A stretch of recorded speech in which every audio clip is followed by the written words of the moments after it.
जागो जागो शेरों वाली, जागो मेरा वाली, सवेरा हो गया है, सवेरा हो गया है, सवेरा हो गया है, सवेरा हो गया है।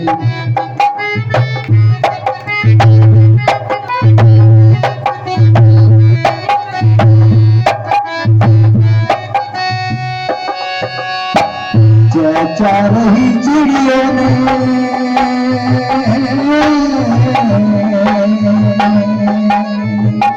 चहचा रही चिड़ियों ने, अपना मछोड़ा बसेरा है।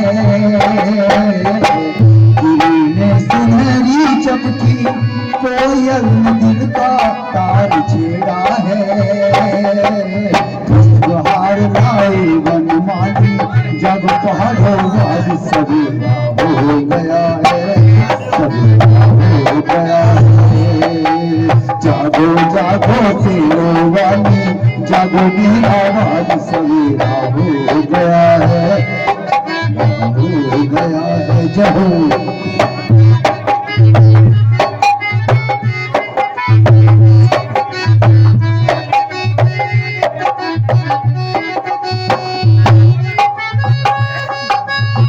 गाते हैं गीत झरने,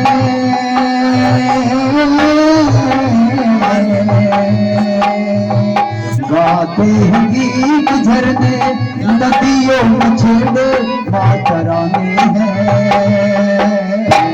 ठंडी पवन के झोंके नदी को मलके के सुहाने हैं।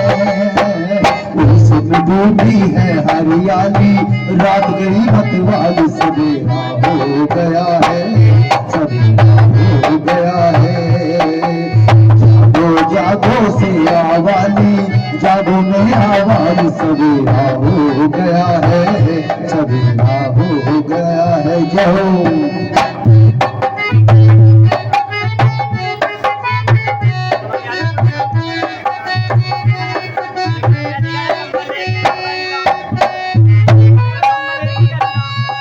चमन कराती गंगा,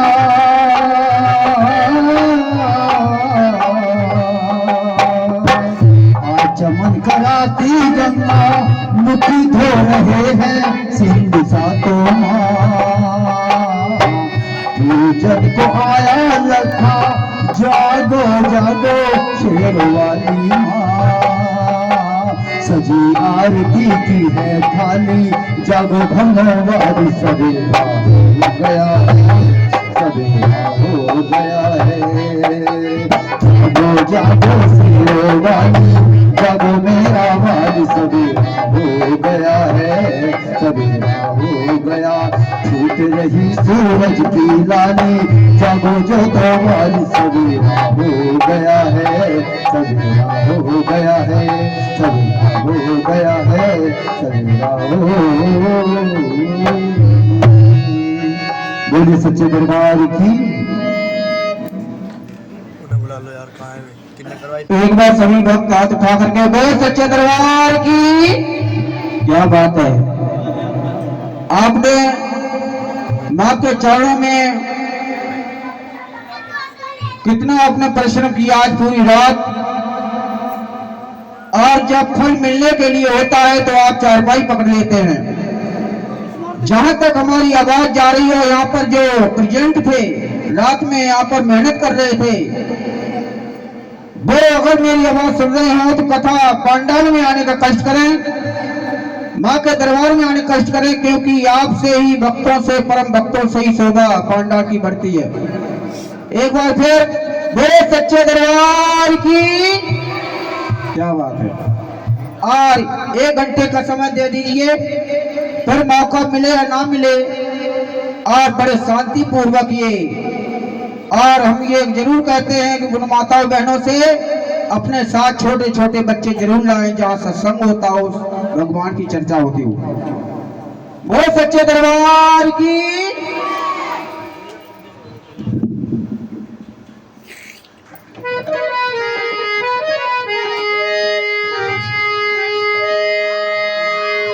आज भक्तों ने माँ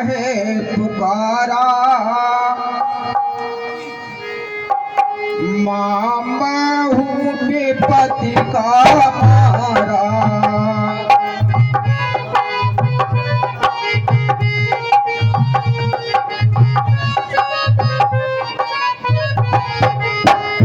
आज भक्तों ने तुमको पुकारा, मां मैं हूं विपत्ति का मारा।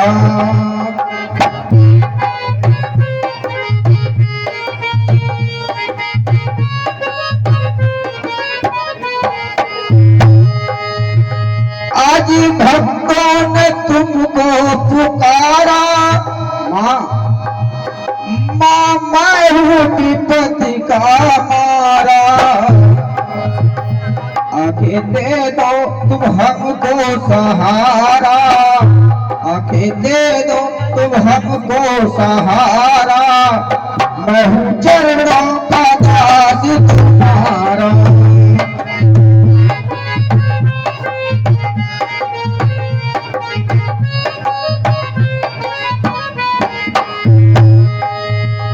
तेरे चरणों में आज हम आए, सारे भक्ति रहे बुलाए।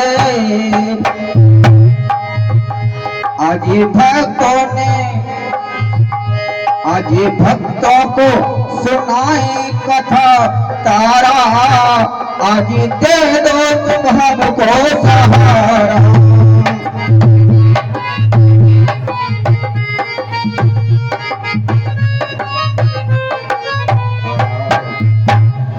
आइए कहते हैं आज कितना भी अच्छा गा लो, बजा लो, नाच लो मां के दरबार में, जब तक कथा तारा की पूर्ण नहीं होती है तब तक हमारा जागरण पूर्ण नहीं होता। कथा तारा की मां के दरबार में बहुत आवश्यक है। जब तक कथा तारा की नहीं होगी तब तक हमारा जागरण पूर्ण नहीं होगा। बोलो सच्चे दरबार की। बहुत दुख भरी कथा ये।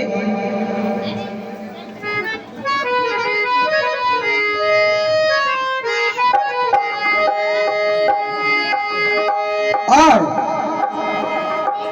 देखिए शायद 5 बज गए हैं और जो 5 बजे उठता है उसका माइंड स्वस्थ रहता है और जो बाद में उठता है उसका माइंड सुस्त रहता है।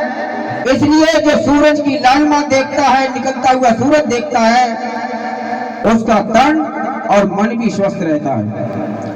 इसलिए इन प्रकृति ने देखिए आपको सिखलाया है मगर आप सीखते नहीं है। सूरज अपने समय से निकलता, चाहे बादल हो, चाहे वर्षा हो, चाहे ठंड हो। चांद अपना समय से निकलता है, चाहे ठंड हो, चाहे वर्षा हो, चाहे बादल हो। इनसे सीखिए। कमल सूरज सिखलाता है हमको, अरे रोज सवेरे उठना,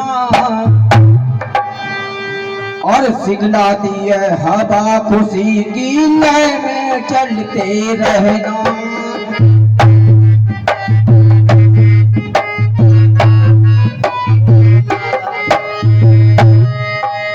सूरज सिखलाता है हमको रोज सवेरे उठना,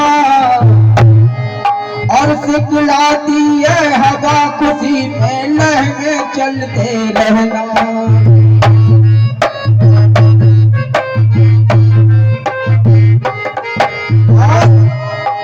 चांद हमें सिखलाता है, मानो चांद हमें सिखलाता है हम सबको देना उजाला, और तारे कहें कि तिसना हो हमको झिलमिल वाला।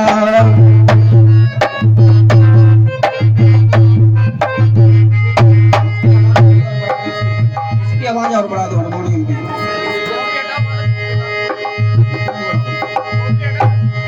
और पेड़ कहे, पेड़ क्या कहते हैं जानते? पेड़ कहे खड़े धूप में देखो भक्तों तपना, और चोट अगर कोई भी देवे फलों से झोली भरना।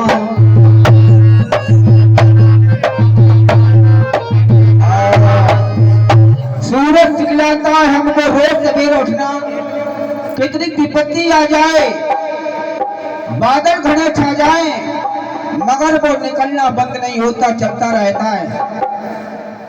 और आपका कोई पता ही नहीं रहता है कब उठने का समय होता है। माँ जगाती है, बच्चों उठो, बच्चा घड़ी देखता है, फिर सो जाता, फिर घड़ी देखता है, उसका कोई समय नहीं है। उठने का समय डालिए।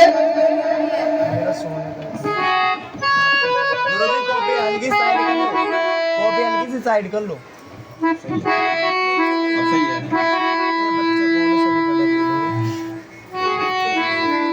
देखो सूरज की किरणें निकलने लगी, रंग भरने लगी। देखो देखो देखो सूरज की किरणें निकलने लगी, रंग भरने लगी। प्यारे भक्तों,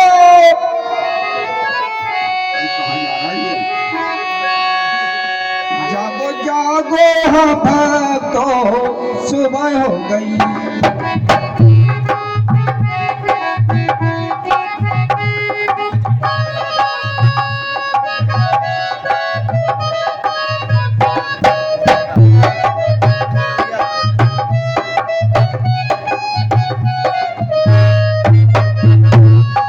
जागिए। और यहाँ पर ये ना देखना है कि क्या समय है, और सभी आकर के अब देखिए कथा हमारी यहाँ से शुरू होती है।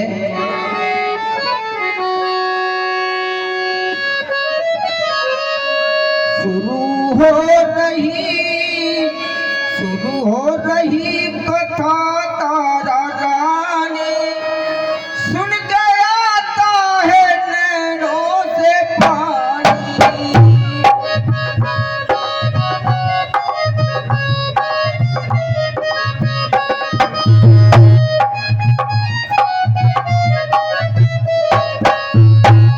शुरू हो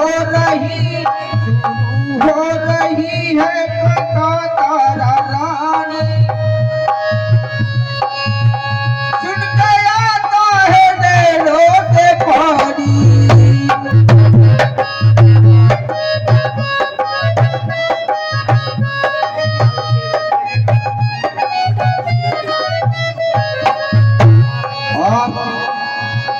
कथा है दुख भरी, अब आगे चली है कहानी।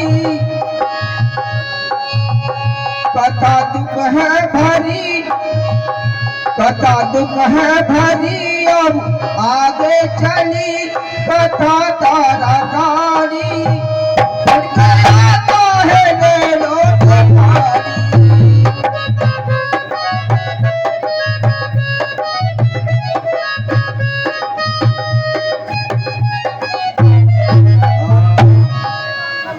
भक्तों, बहुत भरी कथा है। एक महाराज दक्ष हुए, और महाराज दक्ष के महारानी का नाम है प्रसूति। वैसे तो उनकी कई कन्याएं थी, मगर माँ से उन्होंने मांगा कि हे माँ, ऐसी कोई संतान दे दे जिससे कि सूरज, चंद्रमा और गंगा में पानी बहता रहे, जब तक हमारा नाम चलता रहे। ये माँ से प्रार्थना की है, माँ कोई ऐसी हमें संतान दे दे जिससे कि हमारा नाम रोशन होता रहे। आज वो महाराज दक्ष और महारानी प्रसूति एक साइड कक्ष में सो रहे हैं, बड़ी गहरी नींद में। और स्वप्न देखती है, क्या देखती है, रात के 12 बजे साक्षात्कार देवी खड़ी हो जाती है। सुंदर सा मुखड़ा है, सर पर मुकुट है, लाल चुनरी ओढ़े हुए हैं, और कहती है बेटी व्याकुल न हो, तेरे कोख से ऐसी संतान होगी, जब तक सूरज चांद रहेगा तब तक तेरा नाम रहेगा। बोलो सच्चे दरबार की। और कहने लगी,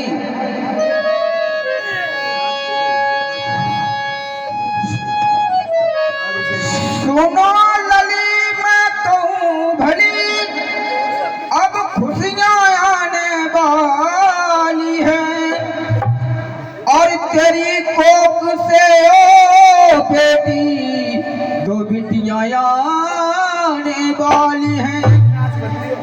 ये बेटी, मैं तुम्हारी भक्ति पर इतनी खुश हूं, तुमने एक वरदान मांगा था एक बेटी के लिए, आज हम दो देने को तैयार हैं।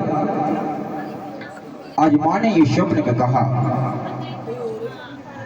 जब तक सूरज चांद रहेगा और बहेगी गंगा में धारा है, और रहेगा नाम तेरा बेटी, ये अटल वचन हमारा है। कहते हैं ऐसी संतान होगी कि तुम्हारे और तुम्हारे दुनिया में नाम करेगी संतान। देखिए बेटा ही, संतान ही माँ बाप का नाम रोशन करती है, या तो वो डुबो देती है या रोशन नाम कर देती है। इसलिए बच्चों आपसे कहना चाहते हैं, ऐसा कार्य करना तुम्हारे प्रति माँ बाप के आंसू आंखों में नहीं आने चाहिए। दुनिया वाले अगर ऐसा व्यवहार रखना, दुनिया वाले देखे कि बेटा बेटी किसकी है, धन्य ऐसे माँ बाप ऐसे बच्चों को पा करके। और पिता और माँ को भी ऐसा होना चाहिए, कोई कहे कि हाँ माता पिता हैं। बच्चों को, संतान को पैदा करना ही माँ बाप नहीं कहलाता, उनके कर्तव्य होते हैं। आज जो वरदान दिया दो बेटियों के लिए, इधर महारानी पुरुषोत्ती की आंखें खुलती हैं, उधर महारानी जो है अंतर्ध्यान हो जाती है। बोलो सच्चे दरबार की। और चौंक जाती है, अभी मैं क्या देख रही थी, यहाँ पर तो कुछ नहीं है। और बगल में लेटे हुए थे महाराज, जगाया। दक्ष महाराज कहने लगे, महारानी तुम क्या नींद नहीं आ रही आधी रात पर? बोला मैंने स्वप्न देखा है। वो स्वप्न क्या है? तो स्वप्न का वृत्तांत सारा सुनाते हैं।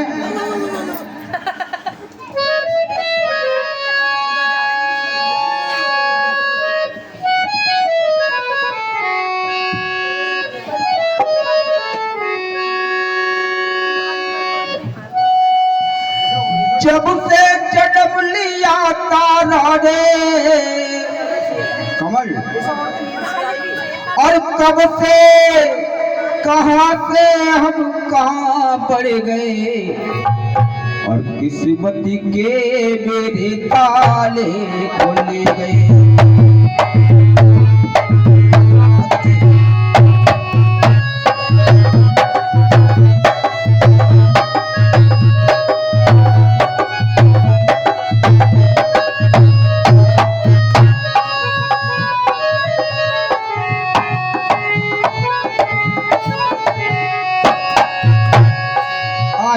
दक्ष महाराज, जब से तारा ने जन्म लिया है, मेरे उसके काम सीधे हो जाते हैं। जब से जन्म लिया तारा ने, और कहां से कहां हम आगे बढ़ेंगे, और किस्मत के मेरे ताले खोले गए।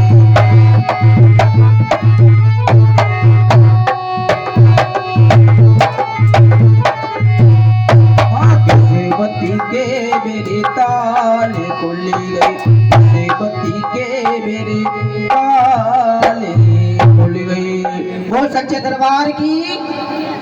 आज इतने खुश है महाराज दक्ष और पुरुषोत्ती कहती जब से तारा ने जन्म लिया है तो तार दिया हुआ। तारा का मतलब होता तारने वाली, उठाने वाली, घर को चलाने वाली। ये नहीं किसी को उठे हुए को गिराओ, किसी गिरे हुए को उठाओ तो तुम्हारी मानता है। आग में बैठा हो आज उठे हुए को गिराते हैं, टांग काटने में लगे हुए हैं, खींचने में लगे हुए हैं। ऐसा नहीं होना चाहिए, मानव को नहीं करना चाहिए। तारा 3 वर्ष की हो गई और वरदान के मुताबिक एक बेटी ने और जन्म लिया। उस बेटी का नाम रखा गया लुकमन। अब 2 बेटी हो जाती है, लुकमन और तारा। लुकमन और तारा ये इंद्र धाम की अप्सरा थी और वो मृतलोक में भ्रमण करने आई थी। मृतलोक को देखने के लिए कैसे मानव रहता है। और जब लुकमन ने जन्म लिया, आज दोनों पहले इतनी प्यार से रहती है और तुम क्या करते हो? भाई भाई लड़ते हो, जरा जरा सी बात पर भाई बहने लड़ते हैं। ऐसे बच्चे नहीं करने हैं तुम्हें, ये काम नहीं करना है। किसी बच्चों को प्यार से रहना है, मिल बांट के खाना है, खुशी खुशी में जीवन उसी कहते जो खुशी से गुजारता है, काटता है। और रोते तो सभी रोना रोते हैं। और वो जो लुकमन और ये तारा ये कम नहीं है, सड़क पर चलने वाली है और माता के चरणों में हमेशा नींद रहती है।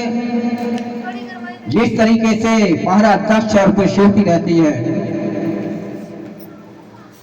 बिना माँ बाप की आज्ञा से कोई उल्लंघन नहीं करते, काम ऐसा नहीं करते जिससे कि जो है माँ बाप के दिल में चोट पहुंचे। एकादशी का व्रत किया तारा और लुकमन ने। एक बार कहा, तारा ने बोला कि लुकमन हाँ जाइए, बाजार जाओ, व्रत तोड़ना है और कुछ फल ले आओ। तारा की आज्ञा पाकर के खुशी खुशी में एकदम लुकमन जाती है बाजार। और बाजार में जैसे प्रवेश होती है तो नाना प्रकार की वस्तुएं मिलती हैं। तो क्या देखती है, फलों की दुकान पर तो नहीं पहुंच पाई, रास्ते में एक मांस की दुकान दिखाई पड़ जाती है। जैसे ये मछली के पकौड़े देखे हैं ना आपने, बेसन के लटके हुए होते हैं, और ना देखे तो बाजार में देख लेना। आज वो छोटी कन्या का मन मचल जाता है, धैर्य छूट जाता है क्योंकि भूखी थी। और उसने क्या किया, दुकान पर जाती है, कहते अंकल जी हाँ ये मांस दे दीजिए। क्या बनवा रहे हो? उसने मछली खा ली बोल दिया बनने और मछली खा करके आगे जाती है। फल फ्रूटों की जो दुकान होती है जाते हैं, अंकल जी फल दे दीजिए। फल लाती है, बाजार में बहुत देर हो जाती है। तारा यहाँ महलों में बहुत ही परेशान है कि हमारी यार लुकमन कहाँ रह गई, कहाँ भटक गई, पता नहीं आई क्यों नहीं है। अब जब देर हो जाती है इंतजार करते करते तो चिंता होने लगती है। तारा महलों से चली है बाजार की तरफ और बाजार से महलों की तरफ आती है घर लौट करके लुकमन। रास्ते में मेल मिलाप होता है, दोनों मुस्कुराई और जो फल लाई थी तारा को दे दिया। तारा ने कहा लुकमन तुम्हारे क्या है, तुम्हारा हिस्सा। तो लुकमन झूठ नहीं बोली, बोला बहन मैं तो खा चुकी हूँ। क्या? मछली के पकौड़े। और कल पगली, मैंने तुझे कितना समझाया था कि कभी मांसाहार नहीं करोगे, क्योंकि जो शाकाहारी है मांसाहारी नहीं होते हैं। तूने बहुत अनर्थ कर दिया, तूने अपनी भक्ति को मिट्टी में मिला दिया। घर में ना हो, आग जल रही बाहर। अगर तूने ऐसा किया है तो मैं शराब देती हूँ, तो अब अगले जन्म में छपकड़ी बनेगी। देखिए, कभी गुस्सा में किसी से ऐसी बात ना कहें। पहले थिंक फिर स्पीक, सोचे और फिर बोले।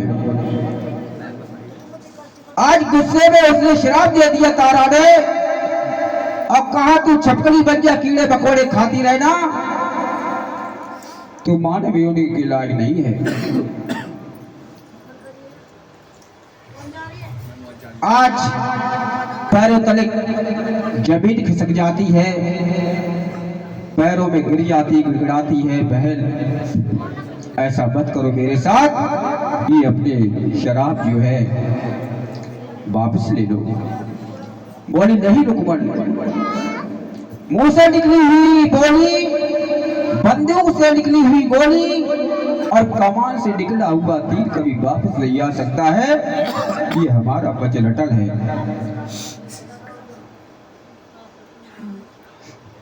आज रुकमन रोने लगती है और कहती है,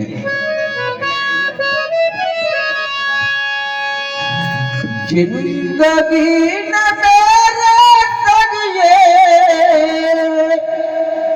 कैसा खेल खेला है।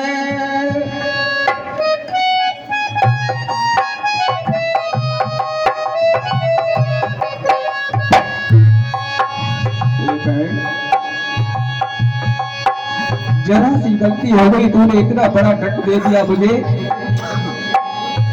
हमें माफ कर दो। मैं अपनी गलती को स्वीकार करती हूँ, अभी दोबारा ऐसी गलती नहीं होगी। बोले नहीं, सजा तो तुम्हें मिलेगी। जिंदगी ने मेरे संग ये कैसा खेल खेला है।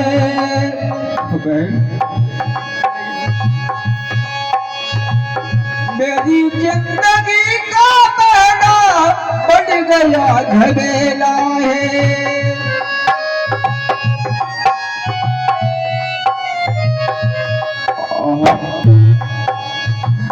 बाजार जा करके बहुत बड़ी नादानी की, बहुत बड़ी नादानी की, ना समझ है ना, माफ कर दे, माफ कर दो हमको, पहना ये चीज न खानी थी। और ढूंढती रही मैं, पहना न मिला कहीं पे देना है। जिंदगी न मेरे संग ये कैसा खेल खेला है।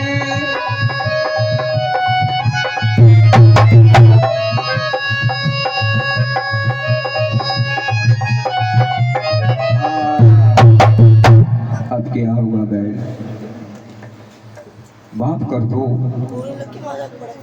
अब माफ करने वाले बड़े होते हैं और गलतियां छोटे ही करते हैं। ध्यान रखना, गलती मानव से ही होती है। गलती एक नहीं करता, जानते कौन नहीं करता है? गलती भगवान कभी नहीं करता है। भगवान कभी गलती नहीं करता। एक मानव मूर्ख था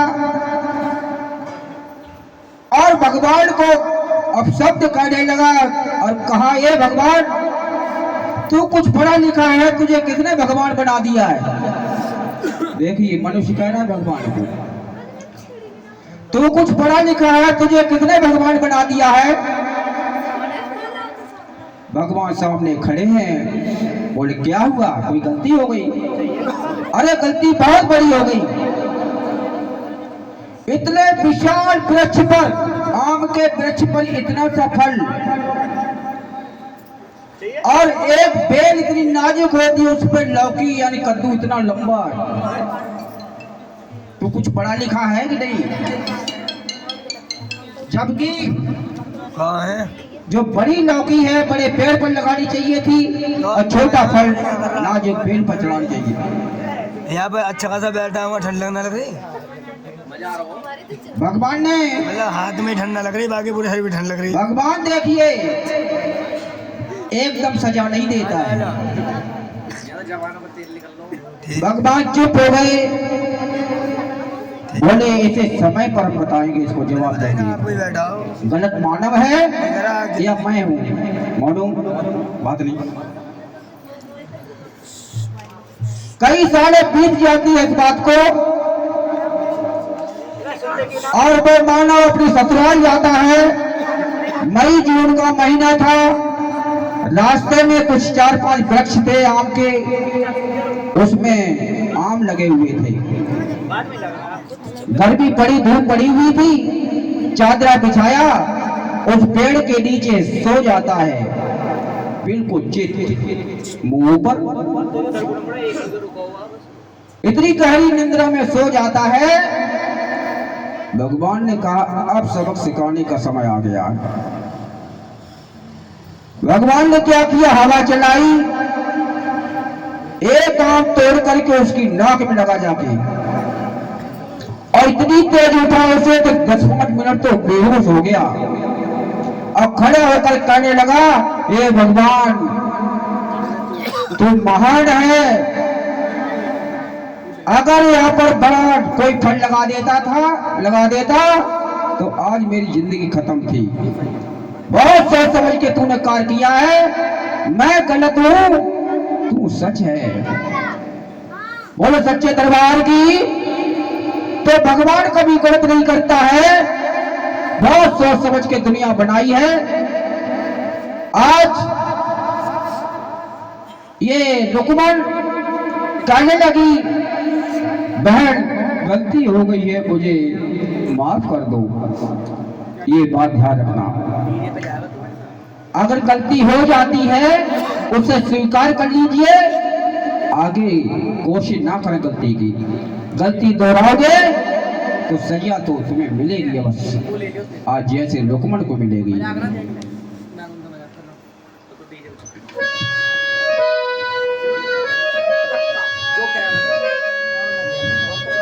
रुकमन अब अपनी बहन के आगे नहीं टकराए, और मुक्ति का पूछने लगी तारा से पाए। अरे बहन, जब तूने हमें शराब नहीं दिया है छप्पनी बन जा, तो मुक्ति का कोई तो उपाय होगा। जिस स्विच से बल्ब ऑन होता है उसी से ऑफ होता है। आज तारा कहने लगी,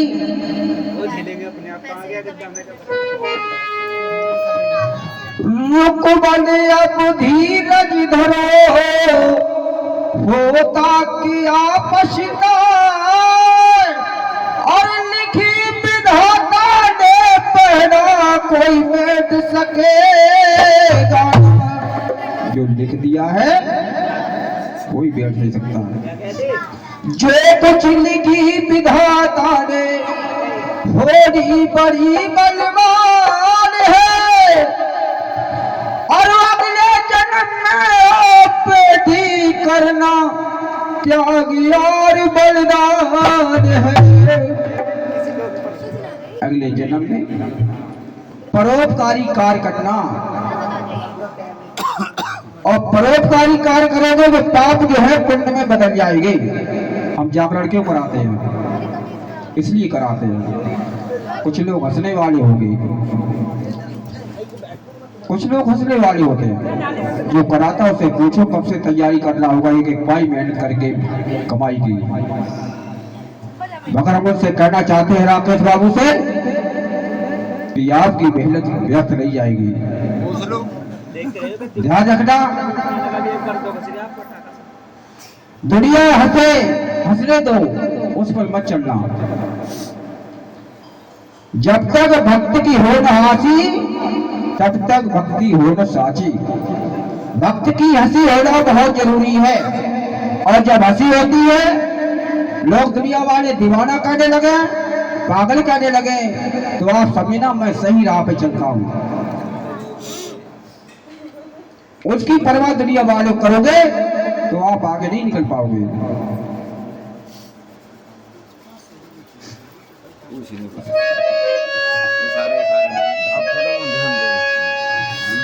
क्या खबर थी हरे कमल मांस खाने की, आज हमको सजा ऐसी दी जाएगी। क्या खबर थी हमें,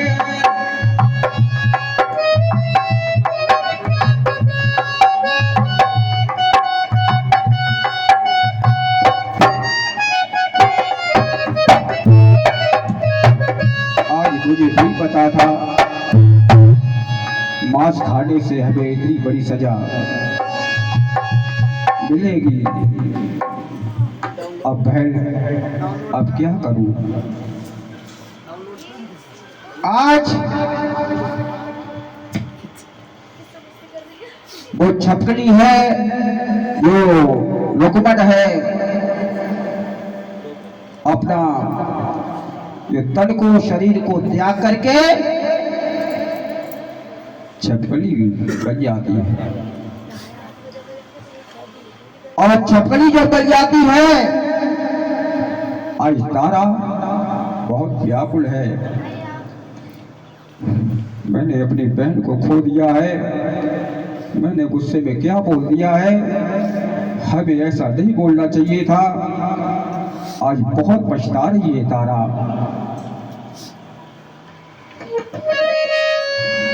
मैंने खोया है अपनी रुकमंड को,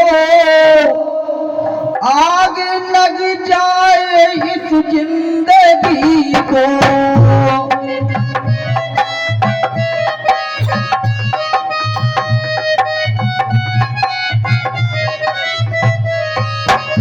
तारा प्यारी लगी, मैं भी जीना नहीं चाहती हूँ। आज मेरी बेटी के समान बहन चली जाती। मैंने खोया अपनी बहन को, आगे लग जाए इस जिंदगी को।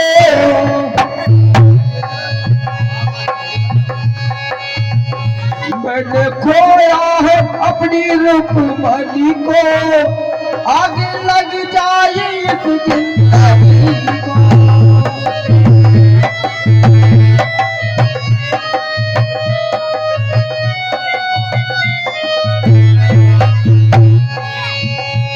न सोचा न समझाया मन को, बिना सोचे समझे ये सब लोगों से निकाल दिए। दे दिया है शराब रुकमन को, मौत ना आई इस पापीनी को। मौत ना आई इस पापीनी को, आगे लग जाए इस जिंदगी को।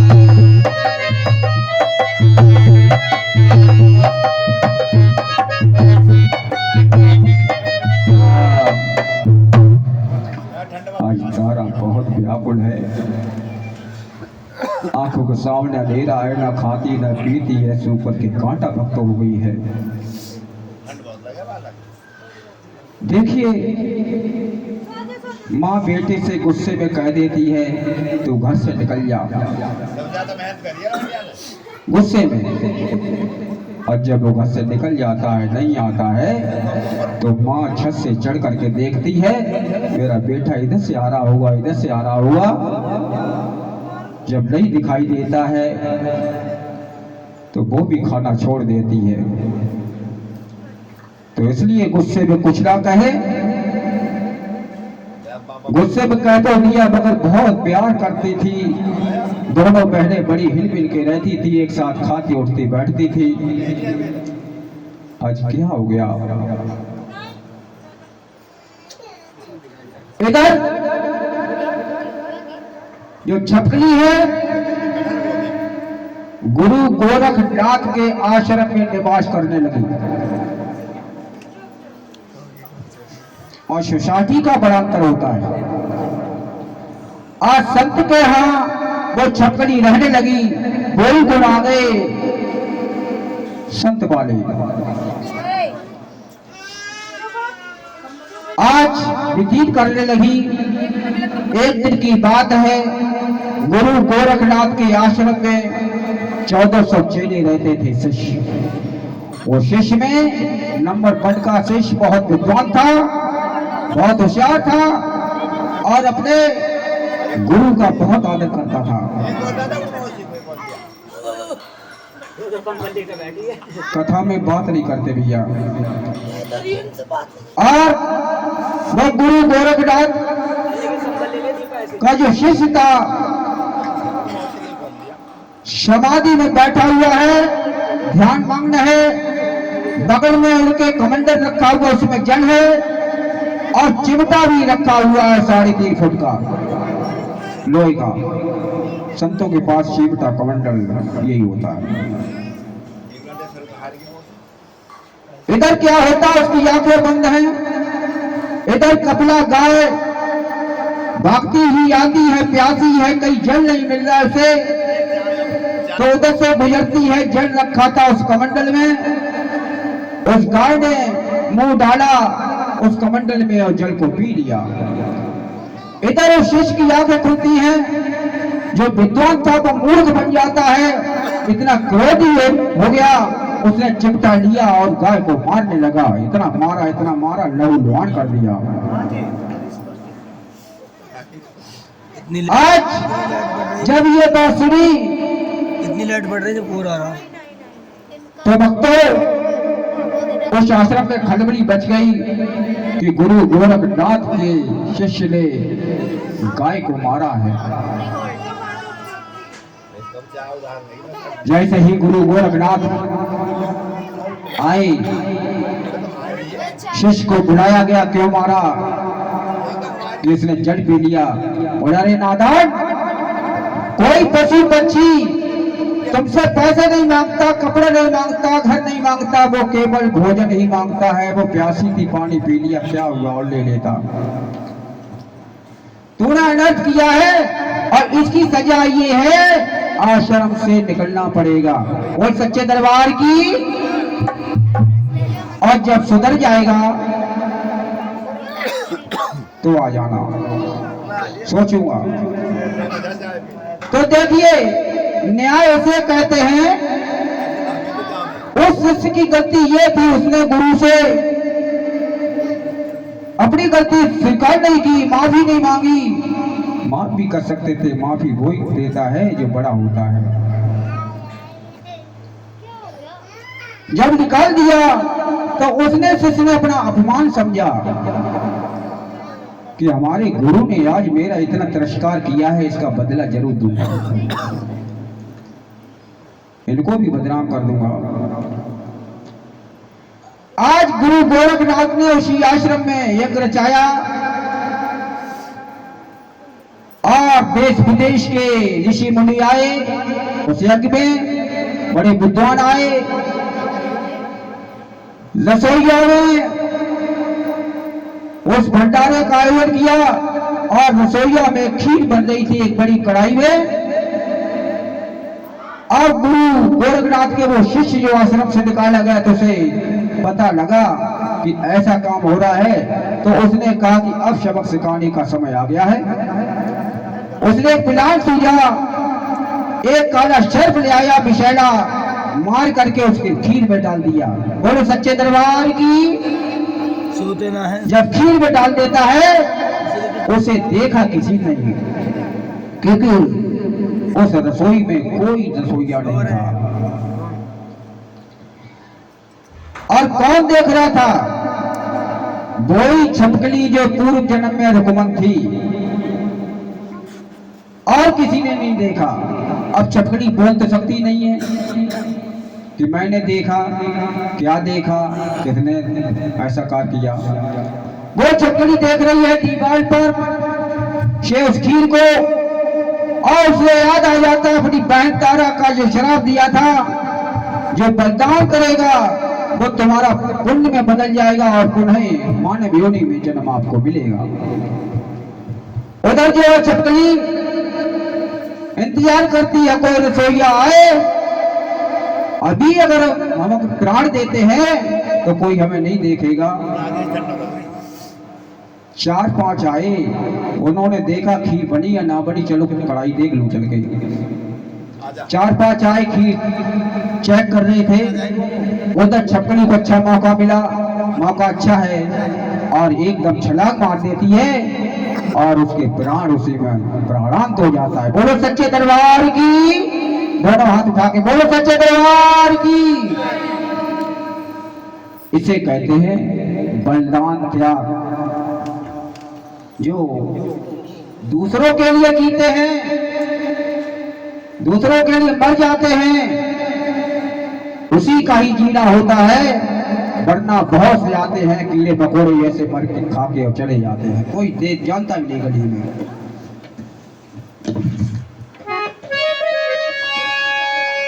कमल कामुन्ने की का जो कर गए हैं, कामुन्ने की का जो कर गए हैं, उनकी रोशन कहानी रहेगी।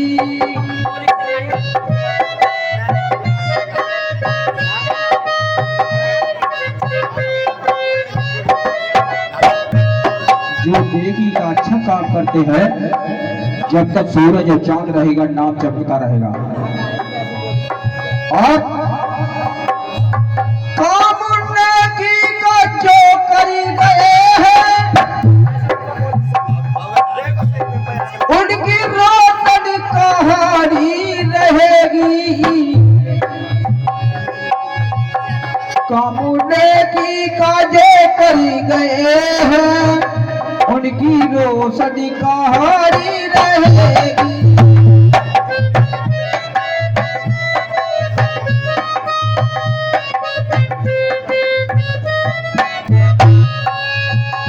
कामुन्ने की का जो कर गए हैं, उनकी रोशन कहानी रहेगी। मोह संसारी का त्यागी कर, मोह संसारी का छोड़ कर, जो लगाए चरहा में माँ के मन, चौकी सागर कर गए हैं, उनकी रोशनी कहानी रहेगी।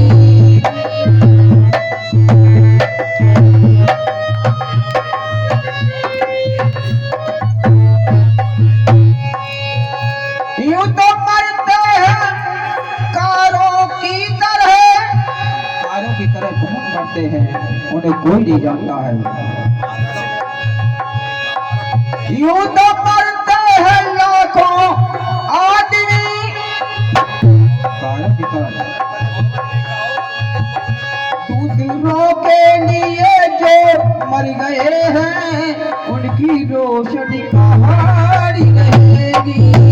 दूसरों के लिए मर गए हैं, उनकी रोशन कहानी रहेगी। जो दूसरों के लिए अपना दान बलिदान कर गए हैं, वो सूरज चंदा पानी की जलधारा जब तक नदी में बहती रहेगी तब तक नाम बना रहेगा। आज वो छपकली अपना बलिदान कर देती है और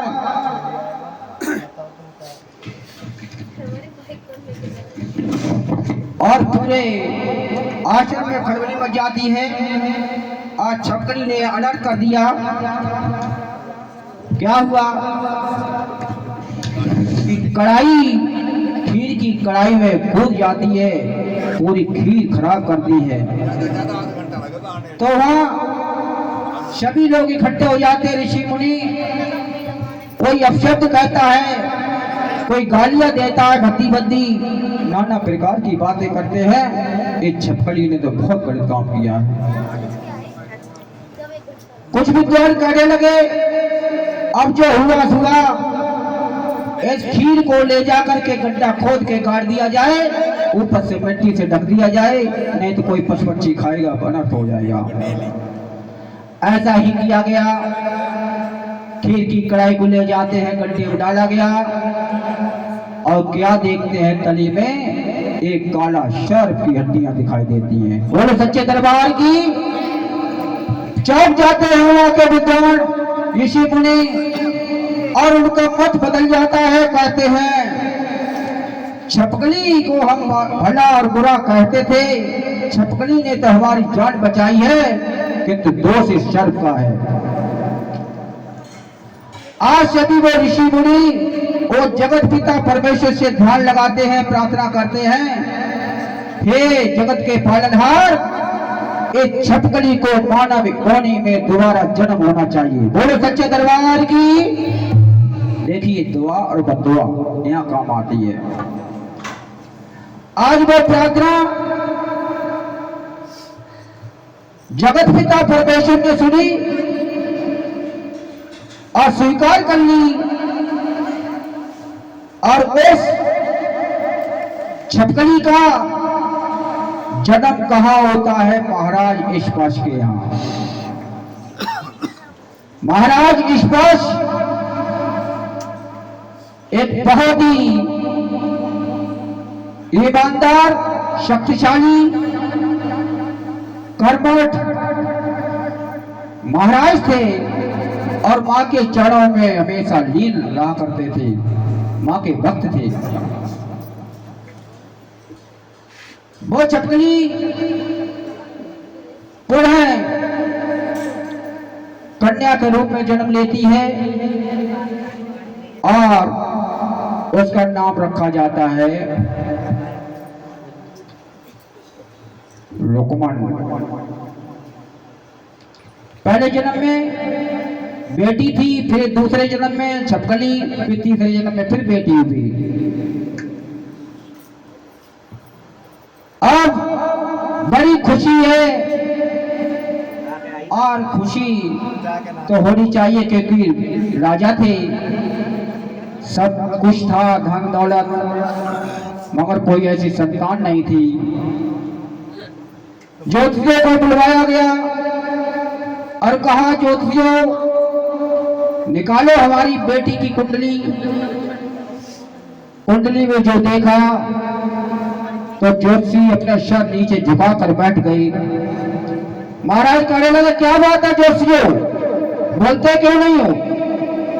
बोले महाराज क्या बोलूं, बताइए क्या बात है, खुलकर बोलिए। बोले ये बेटी तुम्हारे राज्य में रहेगी तो विनाश कर देगी। विनाश? किसी बेटी से विनाश? बेटी कभी विनाश नहीं करती है। बेटा होता तो सोचता, बेटी कभी ऐसा नहीं कर सकती है। क्या करना चाहिए? बोला इसको मरवा दीजिए। अब तो महाराज और गुस्से में आ जाते हैं, जानते हो किससे बात कर रहे हो? कहा फांसी पर लटकवा देंगे। बोले फांसी लटकवा दो, चाहे कुछ भी करो। आज बहुत व्याकुल होते हैं और बर्फ की सल्ली हो रही है। जब वो जब बैठ जाते हैं, ये क्या हो गया? हे माँ, तूने ऐसा कार्य क्यों किया है? इसको थोड़ा वो लगे देखो, वो कुछ रखो उसमें, इडला ही बेटी इडला आज महाराज रोने लगे।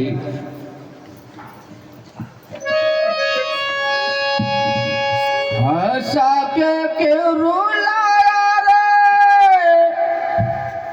अम्बे रानी अम्बे रानी।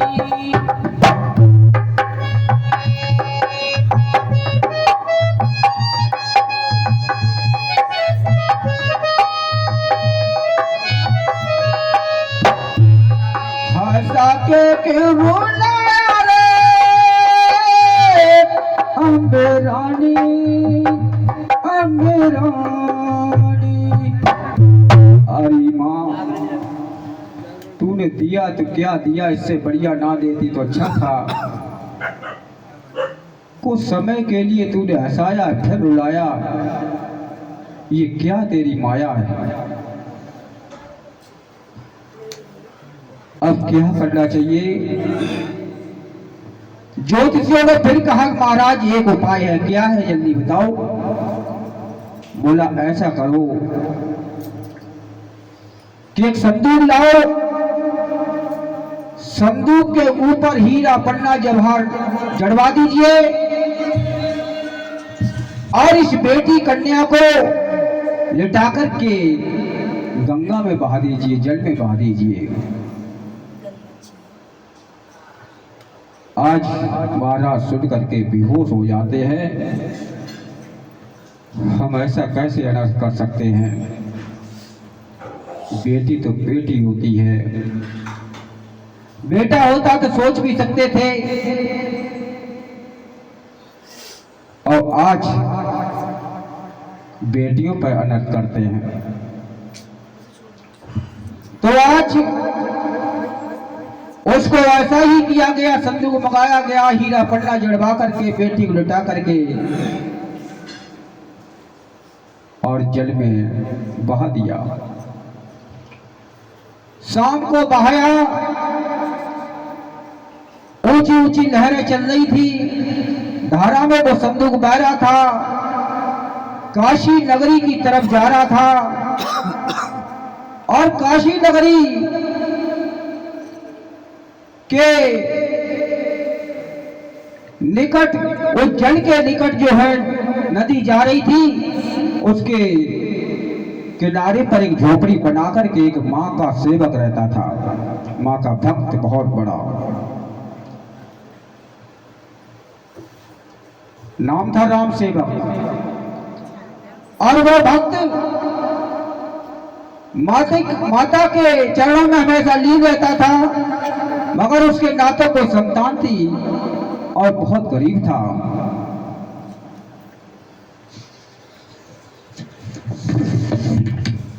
और कहता माँ एक कोई संतान दे दे मुझे। तो आज देखिए किस्मत की खेल। आज वो राम सेवक नहरों में देखता है, वो संदूक को चमकीली चीज आ रही है। तो उस नदी में पानी बहुत था। उसने कहा कुछ भी हो, कोशिश करके निकाल के लाएंगे।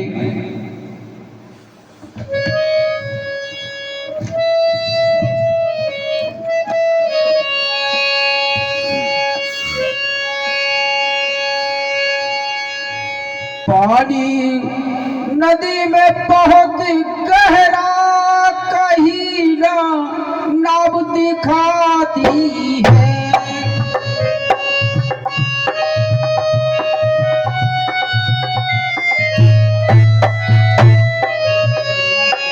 पानी नदी में बहुत गहरा,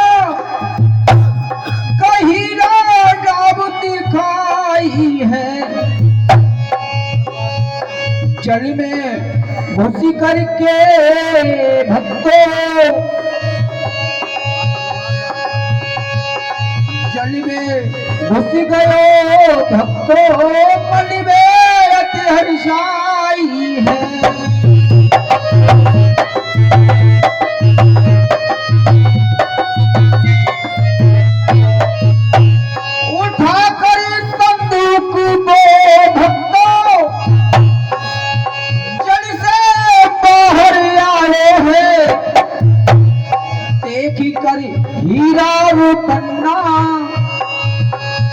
देखी कर हीरा रूपन्ना मणि में पहुंची है।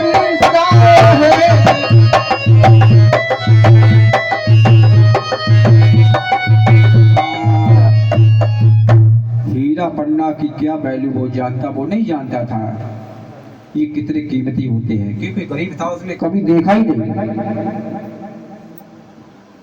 उसने तो वो जो संदूक जो है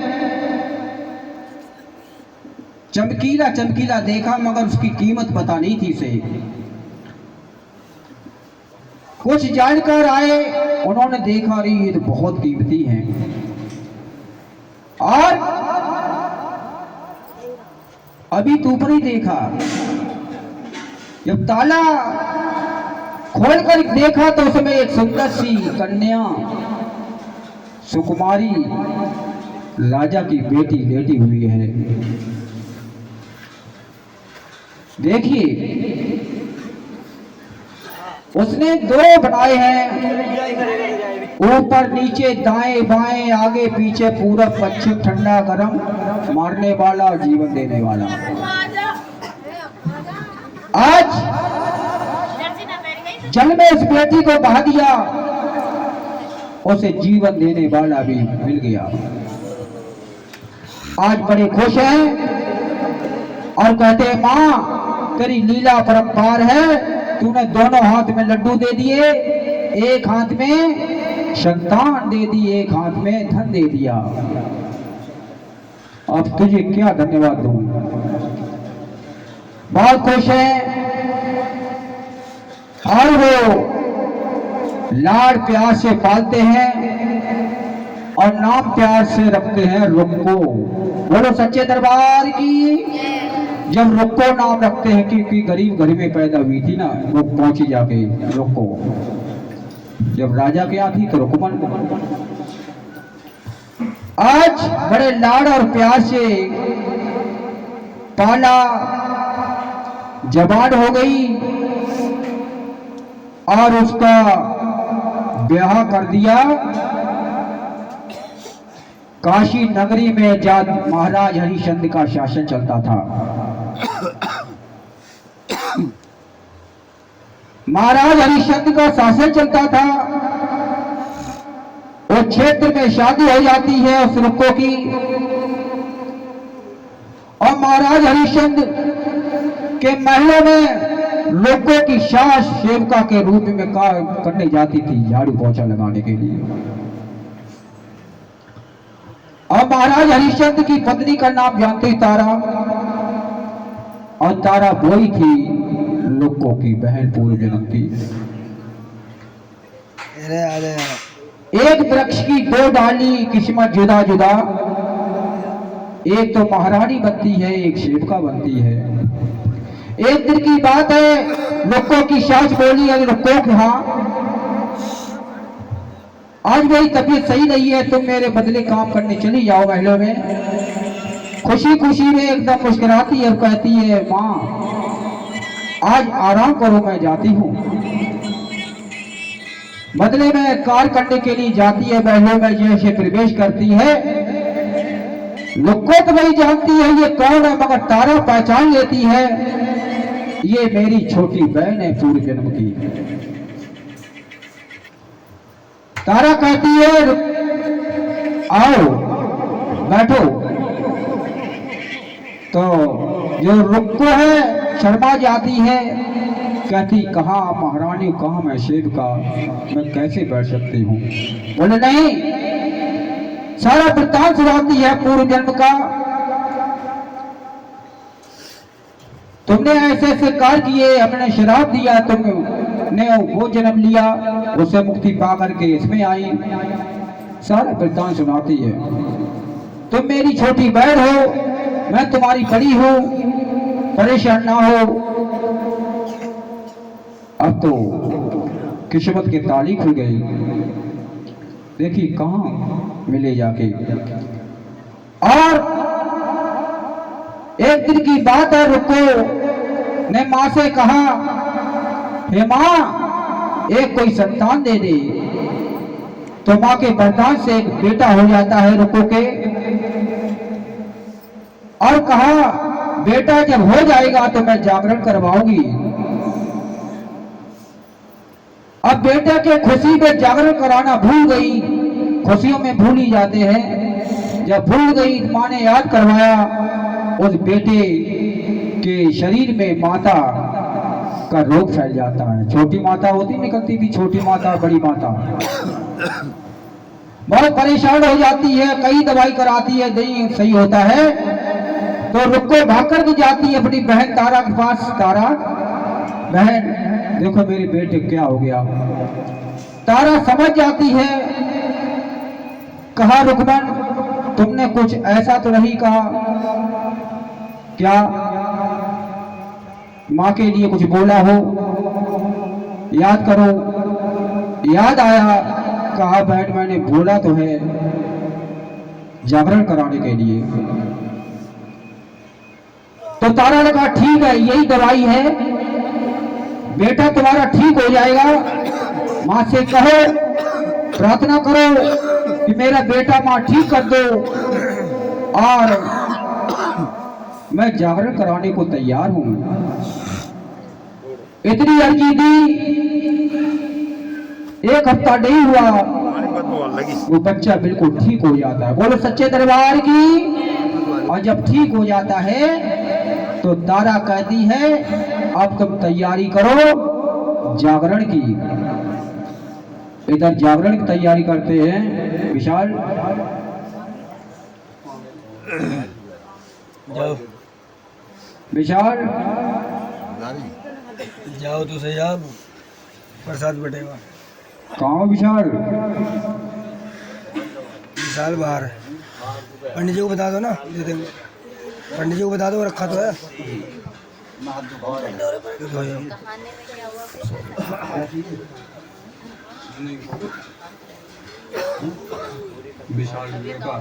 विशाल को आवाज दे लो। विशाल हमारी आवाज सुने, आ जाए शीघ्र।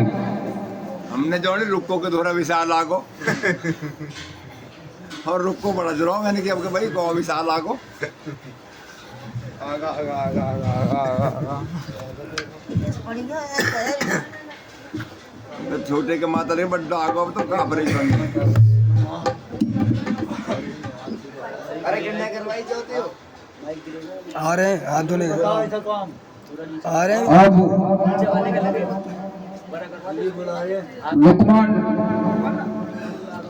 जागरण की तैयारी करती है। आ रहे हैं। अमीर गरीब के यहाँ जाती हैं, निमंत्रण दे के आती हैं। और जब प्रजा ने सुना कि महारानी तारा भी आती हैं तो जागरण में बहुत बड़ी भीड़ होती है।